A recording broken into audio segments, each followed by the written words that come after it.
vamos a dar paso al siguiente ponente, que es un viejo conocido de la comunidad.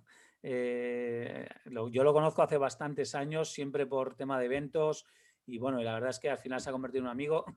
Es Eduardo Turiño, que es nuestro programador favorito de WordPress, es consultor SEO, hizo hace muchos años el curso SEO en la primera edición. La verdad es que se formó un montón y se ha convertido en un fenómeno, ¿no? Tiene su propia agencia con hackaproject, ¿no? .com, y bueno, y luego tiene su web en turiño.com. Él fue uno de los primeros que tuvo como digamos, su espacio en Eventos SEO Bilbao. Hacía regularmente el notiseo, nos traía todas las noticias y nada, estoy súper contento de que vuelva porque lleva mucho tiempo detrás de él. Y espera que... ¿Dónde estás, Eduardo? A ver, ahí está. Pues nada, te voy a dar un paso.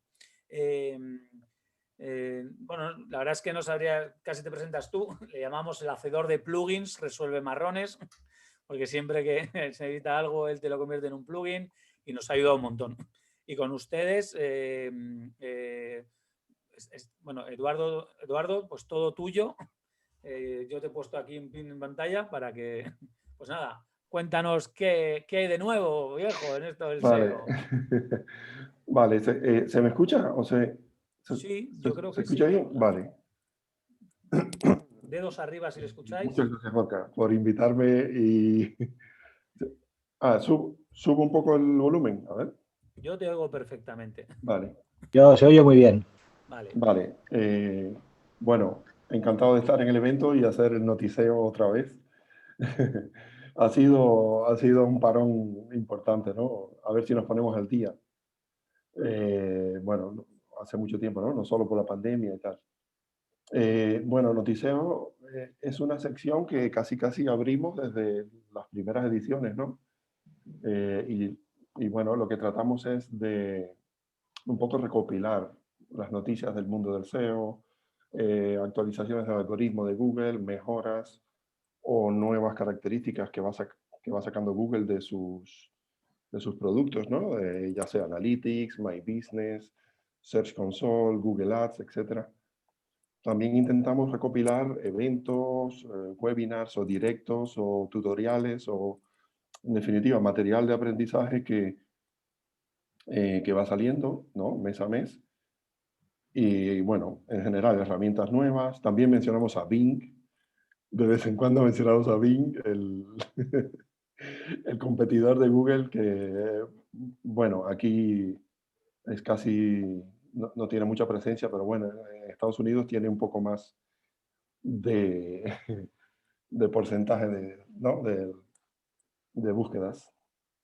Y bueno, en general, el noticeo son noticias que nos afectan, en general, ¿no? Que nos afecten en primera persona y que podamos ver que podemos aplicar en un futuro, ¿no? Es verdad que salen noticias de tipo corporativa. Por ejemplo, Google compra tal empresa de inteligencia artificial. Bueno, vale, pues felicidades a Google. Da un paso más en consolidar su monopolio, ¿no? Pero a nosotros lo que nos interesa es noticias prácticas que podamos poner en práctica en el futuro inmediato, ¿no?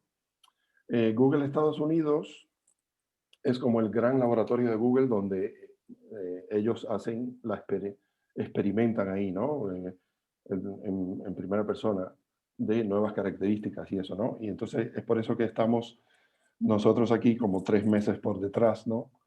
Y, y por eso que es muy útil, muy importante estar al día de las noticias para intentar ver lo que viene, ¿no? Ver lo que viene de las cosas que está probando Google, ¿no? Hay cosas que dan resultados y si dan resultados, pues se expande al resto de países y de idiomas, pero hay cosas que se descartan, ¿no? Entonces, bueno, para entrar un poco en materia, voy a compartir. eh, Si llevas el cursor abajo, se te despliega un menú que pone Share Screen o compartir pantalla. sí, pero me saca el anfitrión, inhabilitó la función de Sí, compartir. disculpa, te hago coanfitrión. Fallo Vale, mío. vale. No hay problema. Ya lo tienes. Vale. A ver, compartir. No, me sigue saliendo. No sé. A ver si me has dado a mí, que me ha aparecido el mensaje de eres co-host otra vez. Ya está, creo que le di a Monse sin querer. Ah, sí, vale.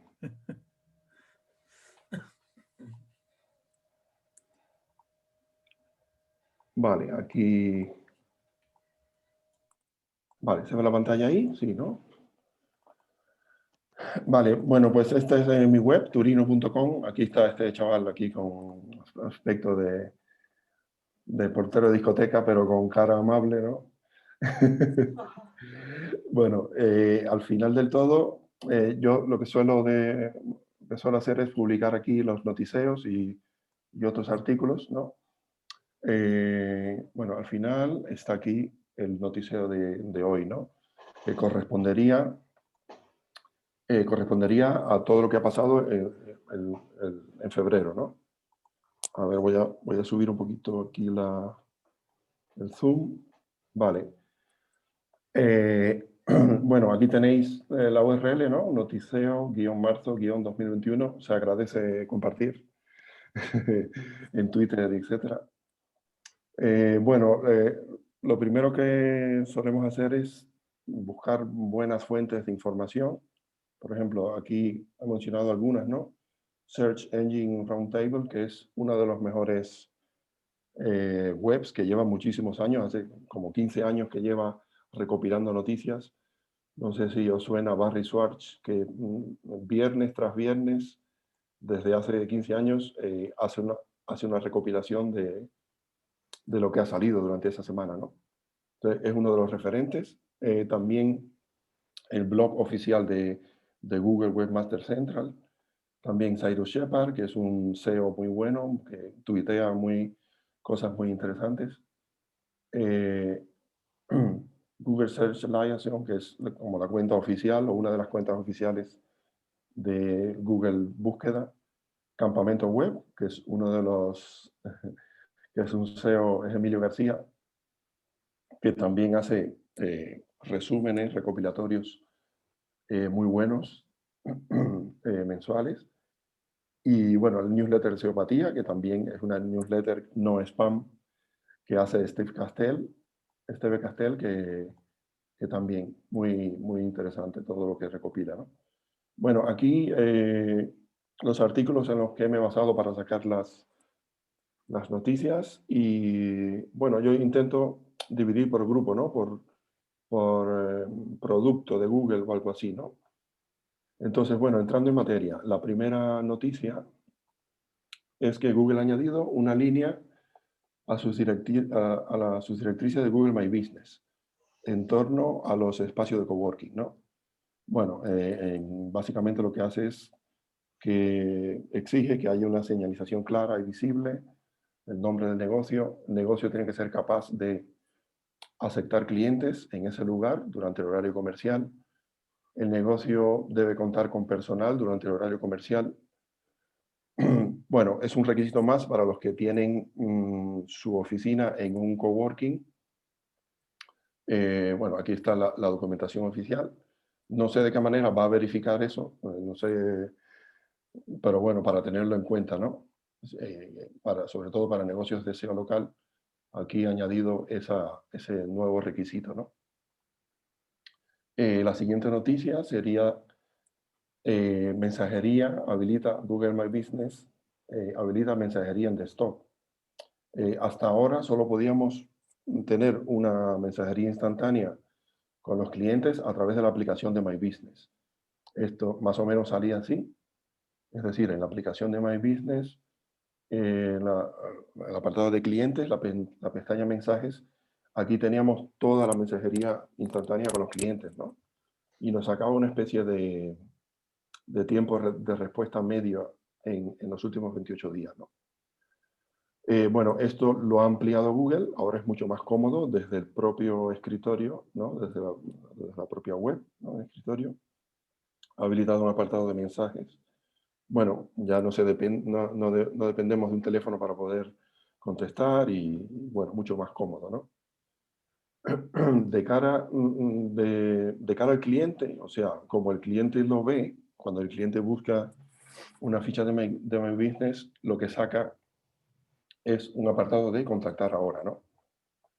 Pero incluso ha ido más allá y ha habilitado en Google Maps, cuando el cliente busca en la aplicación de Google Maps, también tiene un apartado. Es decir, aquí está el típico explorar, donde saca el mapa, trayectos, ubicaciones guardadas, contribuciones, y en novedades, habilitado la pestaña mensajes, donde aquí saldría, pero yo como usuario, ¿no? Es decir, todas las empresas o todos los negocios con los que he contactado. Bueno, aquí se ve que Google está intentando habilitar lo mejor posible, ¿no? La mensajería instantánea. Ahora que hay tantas opciones de, ¿no? WhatsApp, Telegram y todas las redes sociales, etcétera, etcétera. Vale, siguiente noticia, entramos en Google Ads.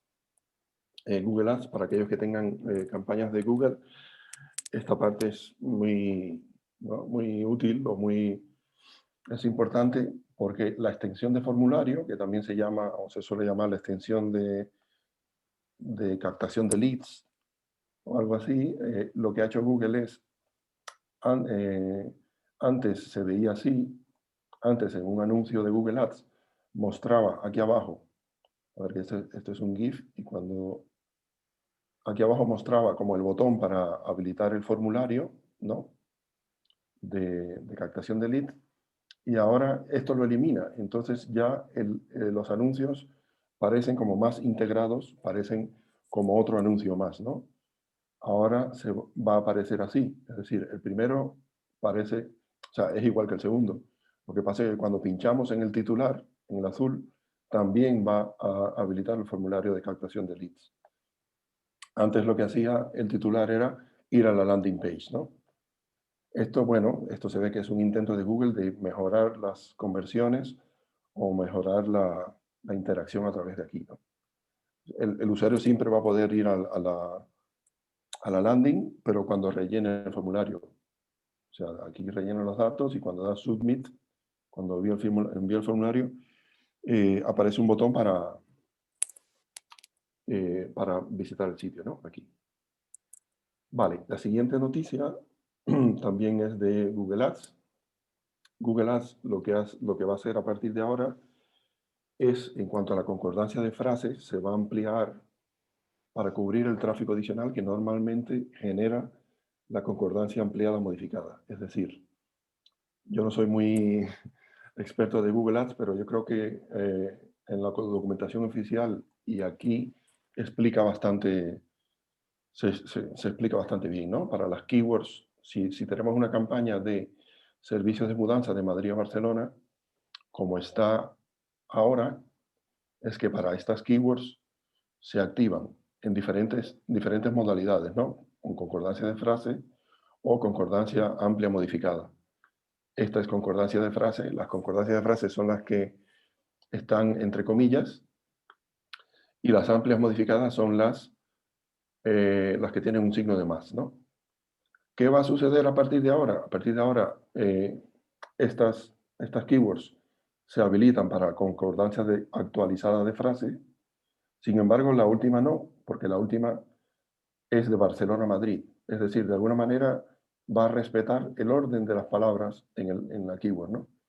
Ahora esto es un poco más laxo o más permisivo, ¿no? A la hora de activar anuncios, y cada una de las palabras individuales pueden estar en cualquier orden, ¿no? Entonces, de esta manera, pues va a tener un poco más de calidad los anuncios, ¿no? Porque en este caso no nos interesan las mudanzas en sentido contrario, ¿no? Vale, siguiente noticia, Google Ads, la tasa Google. No sé si los que tengáis campañas de Google activas os ha llegado esta notificación. Bueno, como era de esperar, Google traslada al usuario final los recargos derivados del nuevo impuesto sobre servicios digitales, ¿no? La famosa tasa Google. Esto ha estado lleno de polémica y tal. Y bueno, esto era de esperar. Es decir, las Big Tech, y los grandes bancos siempre hacen eso. Al final el consumidor es el que tiene que pagar los recargos, ¿no? Concretamente a nosotros nos ha llegado esta notificación, ¿no? Que para los anuncios publicados en Francia y España se le suma un 2% de recargo en la factura, ¿no? Por ejemplo, si tenemos un anuncio mensual de 1.000 euros al mes, pues nos va a llegar pues 1.020 euros, ¿no? Pues es un poco para tenerlo en cuenta en nuestras campañas de Google, ¿no? A partir de ahora. Bueno, pasamos a otro tema que es la diversidad en Google Imágenes. Google ya había estado anunciando desde noviembre de 2020 una actualización en las búsquedas de imágenes que permitía darle un poco más diversidad en los resultados de búsqueda. Es decir, para determinadas búsquedas, pues intentar que todas las imágenes sean diferentes, ¿no? Ahora ha puesto un ejemplo, por ejemplo, este ejemplo de Jaguar, para el caso, si buscamos en Google Imágenes Jaguar, pues, bueno, salen coches y sale el felino, ¿no? Pero también en las etiquetas de arriba de las búsquedas, nos da la posibilidad de a qué nos estamos refiriendo. Nos estamos refiriendo al felino o al coche, ¿no? Es un poco una mejora para intentar que las búsquedas estén mejor hechas, ¿no? ¿Qué lectura tenemos que sacar de aquí? Yo creo que lo que tenemos que hacer es evitar bancos de imágenes. Es decir, lo que típicamente hacemos de descargar bancos de imágenes, yo qué sé, de Pixabay, estamos haciendo la web y buscamos la típica reunión de negocio, ¿no? Y esta la ponemos en el About Us, ¿no? En el acerca de nuestra web. Pues eso no va a posicionar, o va a posicionar solo una versión de esta foto, ¿no? Entonces lo que tenemos que hacer es que todas las fotos sean originales, ¿no? No tiene sentido. Hay algunas cosas que sí, hay fotos abstractas y tal, pero tratar de que las imágenes que utilicemos en la web sean originales, ¿no? De hecho, hay una búsqueda típica que se pone, se pone muchas veces de ejemplo en los cursos de SEO, que es Panda. Cuando buscamos Panda en Google Imágenes, pues bueno, aparecen todos osos por doquier. Claro, son fotos diferentes, ¿vale? Pero parece que aquí falla algo porque hay búsquedas muy importantes relacionadas con Panda que deberían salir. Es verdad que hay algunas búsquedas que no tienen mucha intención de búsqueda de tipo visual, ¿no? Pero debería salir por lo menos el Fiat Panda, el Seat Panda, ¿no? Yo he hecho una búsqueda aquí en SEMrush. A ver, yo lo tenía por aquí, Keyword Magic. La herramienta Keyword Magic de SEMrush nos permite analizar los volúmenes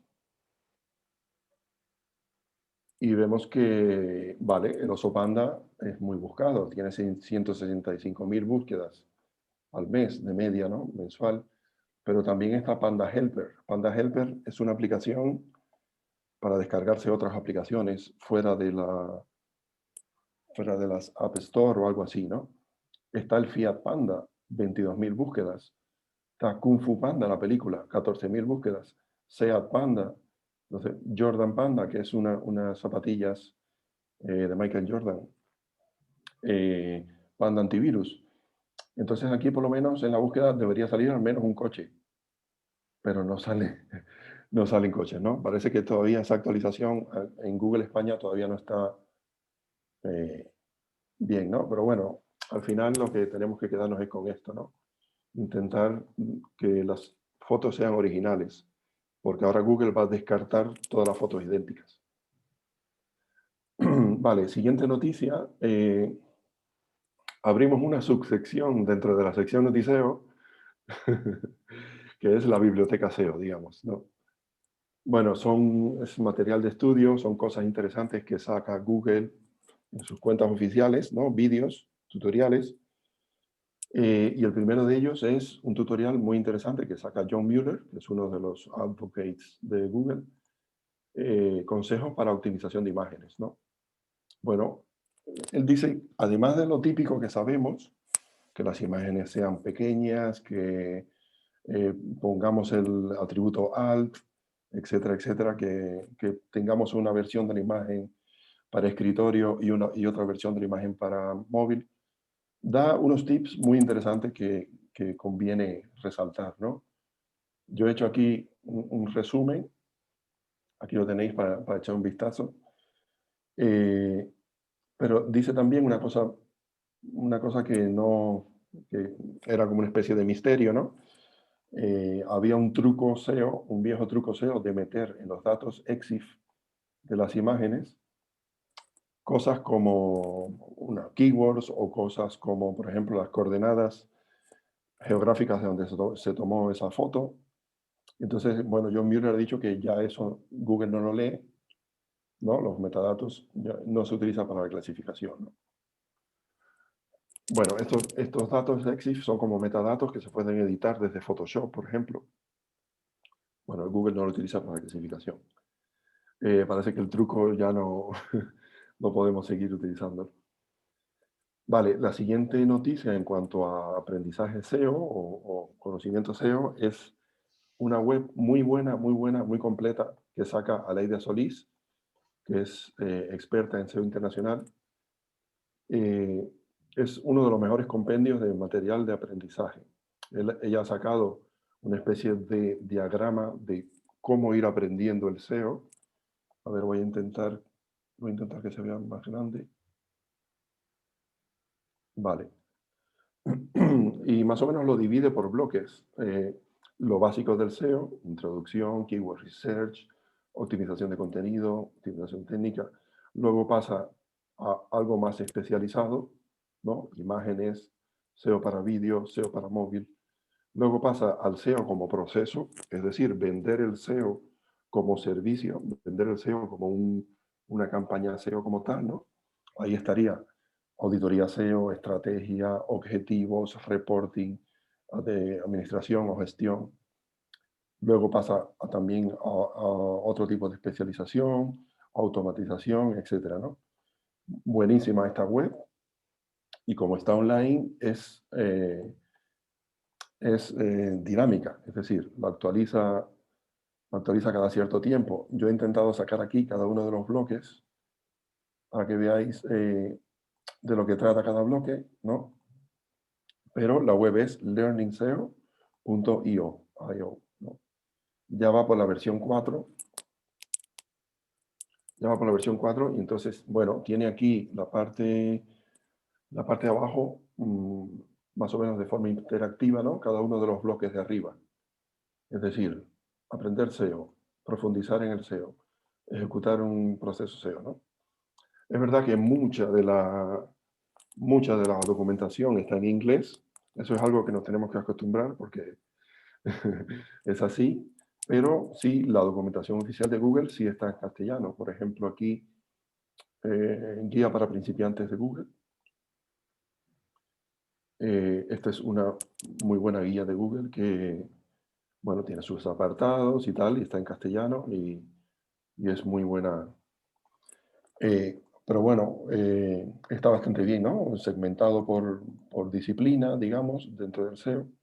Y además de esto tiene un descargable, que si nos queremos poner serios para estudiar de verdad, aquí tiene una versión en hoja de cálculo de Google, en Google Sheets, una versión descargable, pinchamos aquí y podemos crearnos una copia para nosotros, ¿no? A la medida que vamos estudiando temáticas, vamos pinchando, ¿no? En cada una de las temáticas. Muy interesante esta web. Hay que darle seguimiento. Vale. Siguiente noticia, también relacionada con un artículo que ha sacado SEMrush, hablando de las stop words. Las stop words son aquellas palabras que son preposiciones, conjunciones, artículos, pronombres, etcétera, que solemos quitar de las URLs o solemos quitar de cierta parte del contenido. Y siempre ha generado, y bueno, este artículo ha generado polémica porque son útiles o no son útiles, etcétera, ¿no? Ha generado debate. Entonces, al final, lo que ha dicho John Mueller, se le ha preguntado por esto, que no hace falta tener tanto, o sea, no hace falta preocuparse tanto por las stop words, porque ya Google es capaz de entender lo que dice el usuario, ¿no? Aquí ponen un ejemplo, ¿no? Restaurantes en Brooklyn y quitando la stop word, restaurant Brooklyn. Bueno, más o menos semánticamente sería lo mismo, ¿no? Pero hay otros ejemplos que no es lo mismo, que quitando una stop word, pues cambia totalmente el significado de la frase, ¿no? Google lo que dice, John Mueller lo que dice, no me preocuparía por eso, ¿no? Yo sí lo que, bueno, de hecho, a ver, esto es un pantallazo de Google 2008. Mira que ha pasado años, ¿no?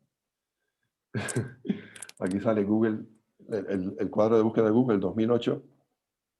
Y para la búsqueda Stop Words in Search, lo que sacaba aquí abajo nos salía esta frase. In es una palabra muy común y no va a ser incluida en tu búsqueda. Pero esto poco después de 2008 lo ha quitado, porque Google ya ha empezado a interpretar las stop words, ¿no? Eso es muy importante a la hora de que optimicemos los contenidos. No hace falta ser tan estricto, no hace falta escribir en indio, ¿no? Como se dice, ¿no? Hay que escribir en un lenguaje natural, ¿no? Lo que yo sí quitaría las stop words en títulos de página y en las URLs. ¿Por qué? Porque los títulos de página Google nos limita la cantidad, ¿no? Si veis en muchas de las búsquedas de Google, corta el título y bueno, pone los 3 puntitos, ¿no? Si es posible quitar las stop words en títulos de página para que quepa y no pierde el significado, esto es muy importante, ¿no? Yo las quitaría, ¿no? Y las URLs también, para que las URLs queden cortitas, que se compartan fácil en redes sociales, etcétera, etcétera. Vale, siguiente noticia. Bueno, Google ha sacado, ha inaugurado, digamos, un evento que el pasado 20 de febrero va a ser un evento mensual. El pasado 20 de febrero empezó, que va a estar la creme de la creme de Google Search. Van a estar ahí los primeros espadas, ¿no? Danny Sullivan, Martin Splitt, Gary Iles, John Mueller, etcétera, ¿no? Y es muy interesante. A posteriori lo publican tienen un canal específico, ¿no? Pero es muy interesante porque uno puede interactuar directamente con ellos, ¿no? A ver, el pasado 24 de febrero fue la primera edición. Se habló de SEO técnico, se habló de otro tipo de cosas, pero es muy útil, ¿no? Muchas dudas que uno tiene que te la pueda responder el propio Gary Iles, ¿no? Pues es muy interesante. Vale, siguiente noticia, Google Passage Ranking en vivo. Esta es como la gran noticia del mes pasado, es que ya se ha puesto en circulación una de las actualizaciones del core de Google, que es el Passage Ranking, ¿no? El Passage Ranking no es más que posicionar por pasajes. Es decir, ahora Google no va a ver una web o un contenido como un todo. Lo que va a hacer es analizar por segmentos y si descubre que, por ejemplo, el 5% de un artículo o un párrafo pequeño o un epígrafe pequeño es el que mejor respuesta da a una consulta de Google, va a posicionar mejor, ¿no? Aunque el resto del artículo no tenga mucho que ver, aunque el resto del artículo no responda demasiado bien a esa consulta, ¿no? Es decir, bueno, hay que tener en cuenta que no va a haber una indexación por separado. Eso no existe en Google. En Google Digamos que para Google la URL es la unidad de medida del estándar de indexación. Google no posiciona más allá de la URL, ¿no? Pero sí va a rankear. Y un ejemplo es este propio artículo. En este artículo hablamos de muchas cosas, ¿no? Entonces, en teoría, Google se va a marear y va a decir, bueno, ¿por qué posiciono este artículo si me está hablando de muchas temáticas, ¿no? Pues imaginaos que este resumen de John Mueller, no sé, estos consejos de optimización de imágenes de John Mueller es uno de los mejores resúmenes para optimizar las imágenes, ¿no? Entonces, lo que hace Google es optimizar la página completa para la búsqueda cómo optimizar imágenes para Google, aunque me va a poner esto, o sea, se va a regir por este contenido solamente, ¿no? Más o menos es un poco difícil de entender, pero más o menos es así, ¿no? Yo creo que la mejor representación visual para entender el passage ranking es la propia imagen esta. Tenemos un libro, ¿no? Que digamos que sea, quizá es nuestro artículo, ¿no? Entonces Google va a decir, bueno, voy a optimizar esta parte en naranja, lo que está marcado en fosforito naranja, para una keyword. Voy a optimizar lo que está en morado para otra keyword. Y así sucesivamente, ¿no? Más o menos una representación visual que se acerca bastante a lo que quieren conseguir, ¿no? Ahora, ¿cómo ponemos en práctica y qué lectura tenemos que hacer de esto, ¿no? Yo creo que esto, me parece que yo creo que se veía venir, porque es algo que se podía intuir, porque después de haber lanzado la característica Scroll to Text de Google,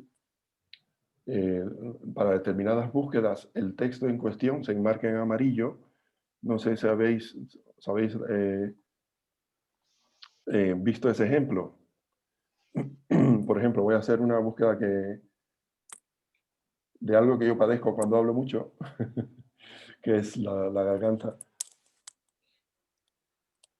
Cuando buscamos esto, ¿no? Nos sale esta búsqueda, ¿no? Y no sé si os fijáis en el primer resultado que sale, cuando yo paso el ratón por debajo, cuando yo paso el ratón por el enlace, en la parte de abajo del navegador, ¿veis la URL completa? A ver, voy a intentar copiarla. Copiar dirección del enlace. Voy a intentar pegarla en un documento. Vale, la copio aquí en un blog de notas, ¿no? Bueno, está la URL normal, pero luego Google añade una especie de, ¿no? Una especie de texto aquí que dice text y un fragmento de texto, ¿no? Esto es lo que sale. Este es el enlace este. ¿Qué pasa cuando hacemos clic? ¿Qué pasa cuando pinchamos? Que va directamente a este párrafo. Entra en la web, pero va directamente a este párrafo y lo resalta con amarillo, ¿no? Y entonces aquí me pone como la coletilla esa, ¿no? Para indicarle a Google que tiene que hacer scroll hasta aquí. Esto me da la idea de que ellos estaban trabajando en algo similar, pero para el ranking, ¿no? Intentar rankear fragmentos específicos de un artículo para determinadas búsquedas, ¿no? ¿Qué más tenemos que tener en cuenta después de esta actualización? La estructura cobra una gran relevancia, secciones H2, H3, etcétera, ¿no? Hay que dividir epígrafes. Tenemos que hacer una búsqueda de términos relacionados, conceptos cercanos semánticamente. Hay que hacer una investigación en la SER, una investigación manual. Se sabe que para determinadas búsquedas estas herramientas fallan más que una escopeta de feria para determinadas búsquedas. Y esto, bueno, esto hay que cogerlo con pinza, los volumen de búsqueda, ¿no? Son son fiables en la medida que haya un histórico de búsquedas, ¿no? Pero aquí lo mejor que hay, se ha demostrado, es la investigación manual directamente en la SERP para determinada temática que queramos escribir, ¿no? Otra cosa que tenemos que, yo creo que se va a poner de moda nuevamente, son los megaposts, si no ha dejado de estar de moda alguna vez. Son los artículos enormes de 4.000 palabras, segmentados con 1.000 segmentaciones, 1.000 epígrafes de H2 y H3. Y tener en cuenta que ahora el contenido ya no es el rey, ahora el contexto es el rey. Es decir, ya no vale con hacer un contenido por hacerlo. También hay que nutrirlo de palabras relacionadas, de términos, de keywords relacionadas, etc., ¿no? Bueno, sigo. Novedades en la SERP. About this snippet. Esto es una actualización nueva que ha sacado Google que para búsquedas, para muchas de las búsquedas, esto todavía lo está probando en Google en Estados Unidos, ¿no? Para determinadas búsquedas va a sacar estos 3 puntitos aquí, que cuando el usuario pincha va a sacar una referencia de la Wikipedia, también va a sacar si es HTTP, HTTPS, si es un anuncio o no, más o menos para darle como un background de fidelidad a esa noticia, ¿no? De fiabilidad, ¿no? Si no es una noticia falsa, si un poco para reforzar la autoridad de ese artículo, ¿no? También va a sacar ideas para estilos de productos. ¿Esto qué quiere decir? Para determinadas búsquedas de producto, a ver si se puede ver bien aquí, para determinadas búsquedas lo que saca al final del resultado de Google es como un panel interactivo en que podemos ver todas las variantes de un producto, ¿no? Aquí vemos colores, etcétera, etcétera. Entonces, esto es muy interesante. Yo creo que lo que tenemos que hacer aquí es, si hacemos SEO para e-commerce, pues mejorar aún más las fichas de producto, en vez de que tenga una sola foto, que tenga una galería de fotos, variaciones de productos, tallas, colores, etcétera, ¿no? Entonces, esto resalta mucho, ¿no? Bueno, y hasta aquí un poco el noticeo. Es verdad que hay muchísimas más cosas que contar. Van saliendo noticias prácticamente todos los días. Voy a intentar publicar en el grupo de Facebook noticias previas, sobre todo de enero. Y sobre todo es muy interesante algún artículo que he visto por ahí de cómo ha afectado la pandemia a las búsquedas, ¿no? Cómo se han adaptado los buscadores a esta nueva situación y qué provecho podemos sacar y este tipo de cosas, ¿no? Bueno, Gorka, no sé, cualquier cosa, cualquier consulta es así, pues en mi Twitter o en mi web o donde queráis, aquí en la comunidad. Muchas gracias.